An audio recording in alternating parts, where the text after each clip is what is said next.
Who am I? The co-writer, creator, and producer of the comic book that is taking the world by storm, Yisun Shin, the true-to-life Korean warrior who fended off a massive invasion from the Japanese samurai. He never lost a single battle, and neither have I. I've been endorsed by the best, including the legendary Stan Lee himself. My partner and mentor is none other than celebrated comics creator David Anthony Kraft, who's written everything from Spider-Man and Hulk to Superman and Batman. Over the years, and with his expertise, I've honed and sharpened my skills in all arenas of publishing. My battleground is on the front lines of comic conventions near and far. I've sold over 100,000 copies around the globe, and Yisun Shin has now become a powerhouse with over 250,000 copies in print. I command the series that cannot be defeated in battle. I'm Henri Kompan, and you're watching Onward with Onrie.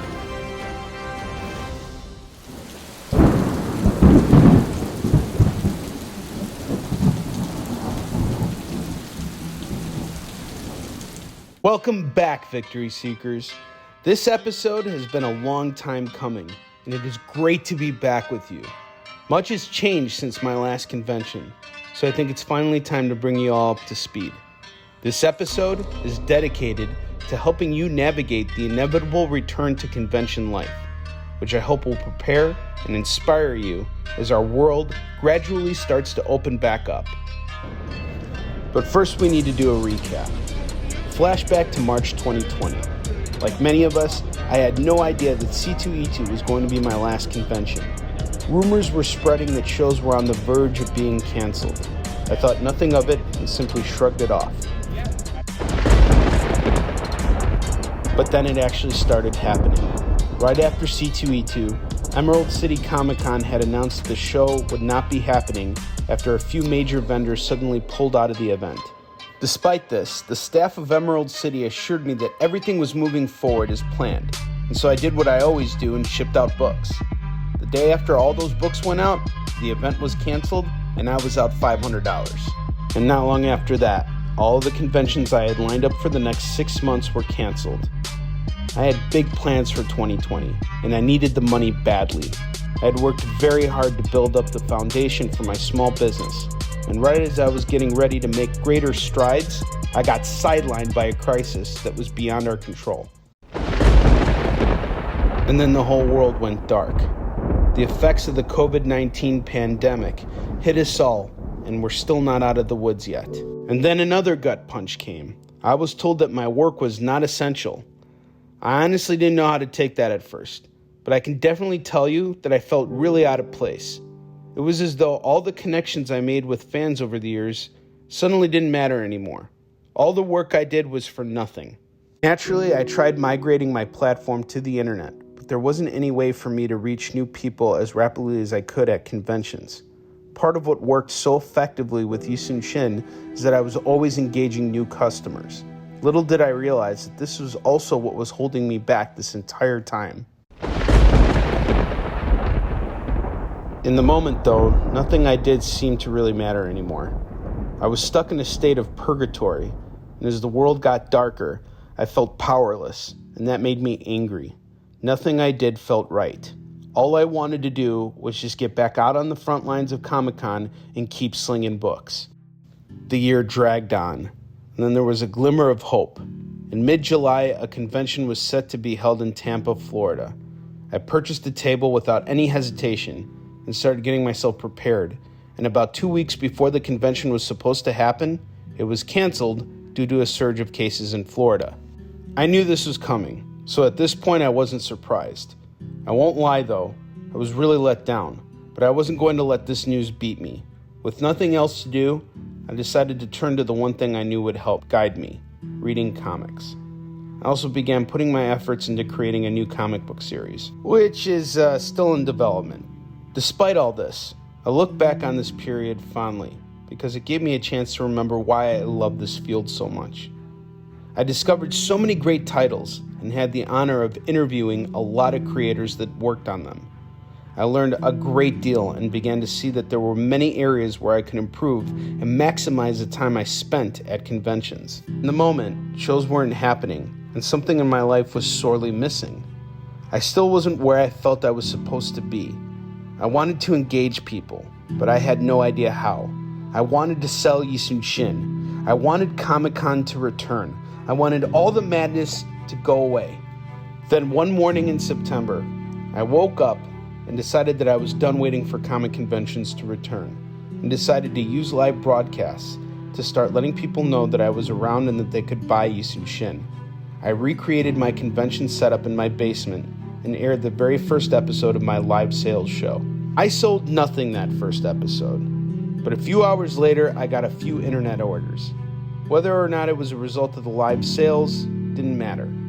This was a new beginning, and I had to learn to crawl before I could learn how to walk. Not long after, I had a realization. Maybe I didn't have enough variety to keep people engaged. Yisun Shin has always been my primary focus, and aside from Marks and the Tales from the Crypt story I had done, I didn't really have a large selection of books that were published. Whether I wanted to accept it or not, this was holding me back, and furthermore, it was disconnecting me from my larger audience. Even though I found great success at comic conventions, the people I was engaging with were only coming back for new issues of Yisun Shin. Our engagements were brief, and once we parted ways, that was it. I offered nothing more. So until I could get Yisun Shin selling again, the only thing I could really focus on was the book itself, as well as my new project. I wasn't in a position to offer anything more, and that really ate at me. I felt like I was missing an opportunity every day. I saw creators launching new Kickstarters and lapping me by miles, and it was a really good wake-up call. I wasn't doing enough for comics or myself. I was desperate for guidance, and eventually came across someone who I had known in passing for years, but never really connected with. Tom Hutchinson of Big Dog Inc. Tom had been using live sales and Kickstarter to sell his comics, as well as books from his own collection. That's when I realized the missing link to everything. I had forgotten this whole time that I was not only a comic book creator, but a dealer as well, and my passion for both has always balanced me out. But there is a reason why it slipped my mind at first. I never saw myself as a dealer who had his own shop. My partner, Kevin Hines, and I had decided to focus primarily on our growth at conventions, and therefore we didn't have an extensive amount of comics. The most we had when we fully mobilized was about 15 long boxes. However, now I had found a platform that would allow us to grow that business, and so my priorities began to change. Kevin was very excited about jumping into live sales with me, and we went right for it.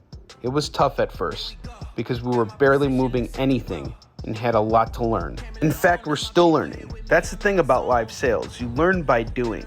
Like anything else, you just gotta suck up your mistakes and keep moving forward and look for ways to improve and become more efficient. Putting in the hours and the effort is how you grow. It was really challenging, especially at first. Live sales is an entirely different beast, and I could no longer focus solely on Yisun Shin. But like conventions, the focus was the same. All that matters ever, whether you're making or selling comics, is the audience. Their satisfaction is what will make or break you. Shortly after that, we got the attention of one of the founders of the Comic Book Shopping Network, Jen King, who invited us to join this prestigious group of dealers. And suddenly it felt like we were back at Comic-Con, but in a very different way. My very first shift on CBSN sprung up on me when a slot suddenly opened up for a midnight show. Jen messaged me and strongly urged me to take it, and so I went after it without any hesitation. I had no time to prepare my rack, but I had to go for it. I wanted to stand out, and so I decided to put only creator-owned comics on my rack. My first show on CBSN was a midnight show and went on till 2 a.m. I was Reborn.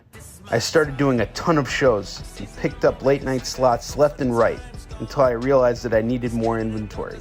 That got me to start buying up more comics, and I realized that I had found a new purpose. As a result of my continued efforts, Yisun Shin sales started climbing up again.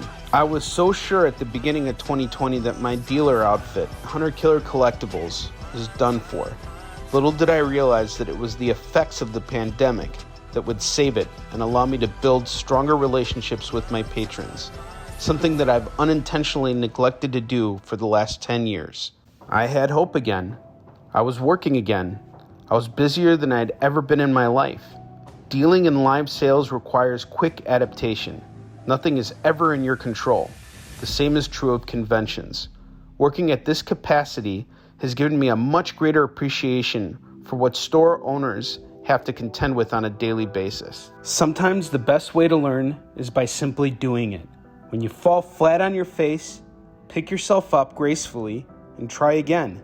What made it easier was knowing that I had others I could rely on. One of the most important relationships for me has been the one I continue to develop with my local comic shop. Pete Hurst has always been a champion for me, and once I got into live sales, he helped stock us with books, and as a matter of fact, he continues to do so. If you're ever in Northbrook, Illinois, stop by his excellent shop, North Shore Comics. I spent the next months working very hard, and everything had become a blur. One evening, I came home from work feeling feverish.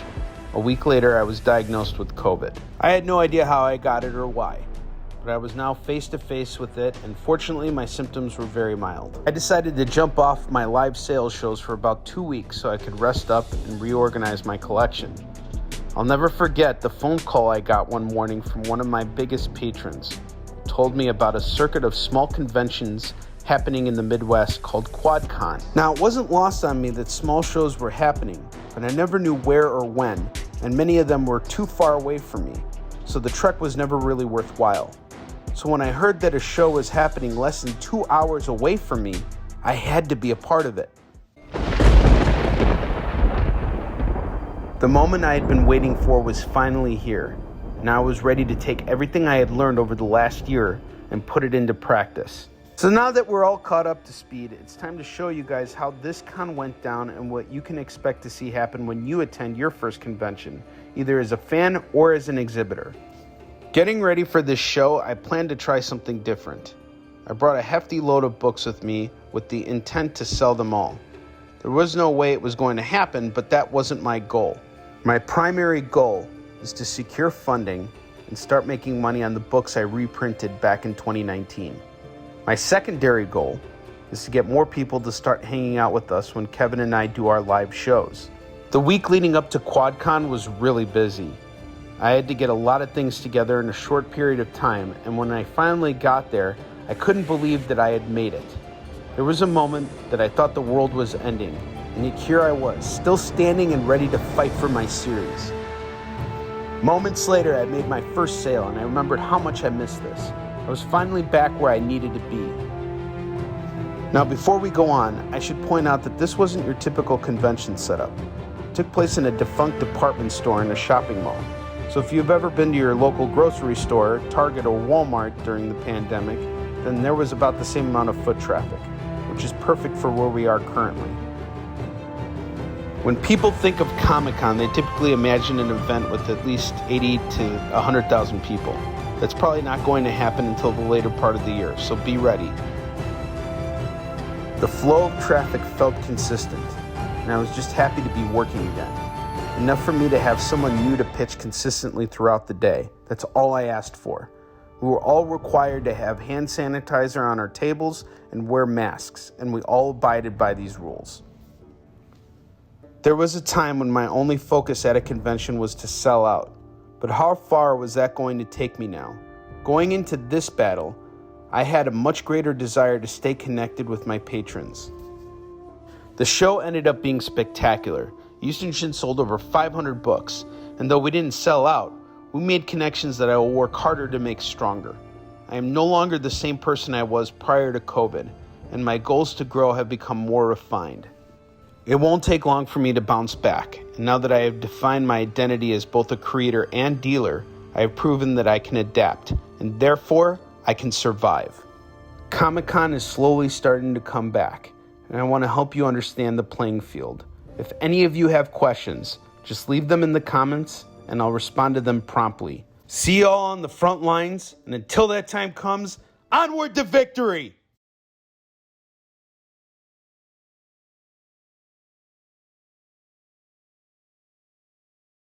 Victory Seekers, if you haven't checked out Kicking It with Henri and Kevin, the live shopping show, you don't know what you've been missing.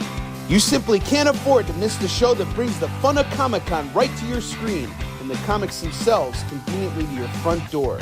We're here 5 times a week, ready to engage with you on one of the hottest live sales platforms out there. the Comic Book Shopping Network, as well as all of our channels on YouTube, Facebook, Twitter, and more. This is our chance to stay connected and for you to buy all kinds of comics, including ones we create ourselves. That's right, we're creators too, and we've got deals on comics that won't break your wallet or your back. So be sure to check us out at these times right here and join the fight. And as Kevin and I always like to say, onward to victory.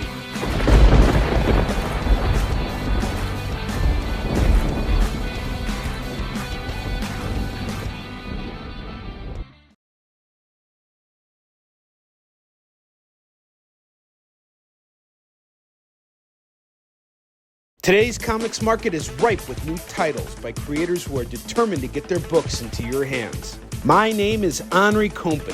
For the last decade, I've been making and selling my own creator-owned comics and dealing as a collector in live sales. My signature series, Yi Sun Shin, is the book that cannot be defeated in battle and has over 250,000 copies in print. Now I'm taking comics to the next level and laying the groundwork for my fellow creators to get their voices heard so they can connect directly with you. This is your chance to engage live with top comic book talent and get your comics signed without having to wait in long lines or pay any fees. But remember, we only have a limited amount of their books in stock, so always remember to call it as you see it. You're watching Virtual Signings with Honor, the live event show.